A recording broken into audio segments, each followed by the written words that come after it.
আরে কাল্লু, আমি এক পিস খেয়ে দেখি কিরকম স্বাদ হয়েছে। হ্যাঁ মোটু, খেয়ে দেখ। খাবারটা খেতে অনেক ভালো হয়েছে। এক পিস খাওয়ার কথা বলে তো সবগুলোই খেয়ে নিলি। এই কাল্লু, কোথায় যাচ্ছিস? আমিও যাবো তোর সাথে। মোটু, একটু খেয়ে দেখতে হলো লবণ ঠিক আছে কিনা।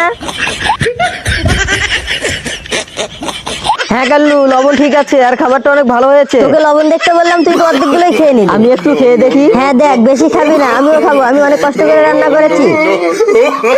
মধুর তো কিছু একটা করতেই হবে, অল্প একটু খেতে হয়ে সবগুলো খেয়ে নিচ্ছে। মধু চল, তোকে একটি খাবার খাওয়াবো। মোটু, এই মরিচগুলোতে ঝাল আছে কিনা খেয়ে আমাকে বল। হ্যাঁ, এখনই খেয়ে বলছি। মরিচগুলো তো অনেক বেশি ঝাল। ভালোভাবে খেয়ে বল। না না, আর খাবো না, মরিচগুলো তো অনেক বেশি ঝাল। এর আগের খাবারগুলো যখন খেতে বলেছিলাম তখন তো অল্প একটু না খেয়ে সবগুলো খেয়ে নিয়েছিলি, এখন সবগুলো মরিচ খেয়ে বল মরিচগুলোতে কিরকম ঝাল। এই বড় পোকাটা বন্ধুর খাবারের ভিতর লুকায়া দেই, শুধু প্রতিদিন এসে খাবার খেয়ে যায়। আজকে খাবার সহ পোকা খিলাইব। বন্ধু চলে আয়, খাবার রেডি। আরে বাহ, খাবারগুলো তো খুব সুন্দর বানিয়েছিস। খা খা, বেশি করে খা, আজকেই তোর শেষ খাওয়া।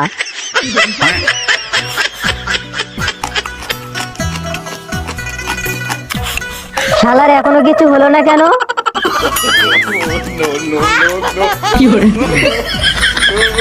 আরে বন্ধুরে, খাবারটা অনেক ভালো হয়েছে, আমি আজকে গেলাম। ও ঠিক আছে, তাহলে তুই এখন যা। আরে শালার বন্ধু এত বড় পোকাটা সহ খেয়ে নিল, তাও কিছুই হলো না ওর। মুটকি, সব খাবারগুলো ব্যাগে ভরে নে, আমি মদগুলো বোতলে ভরে নিচ্ছি। লোকের বিয়ে বলে কথা, বাড়িতে নিয়ে যা খাবারগুলো 4 দিন ধরে খাবো, আর রান্না করা লাগবে না।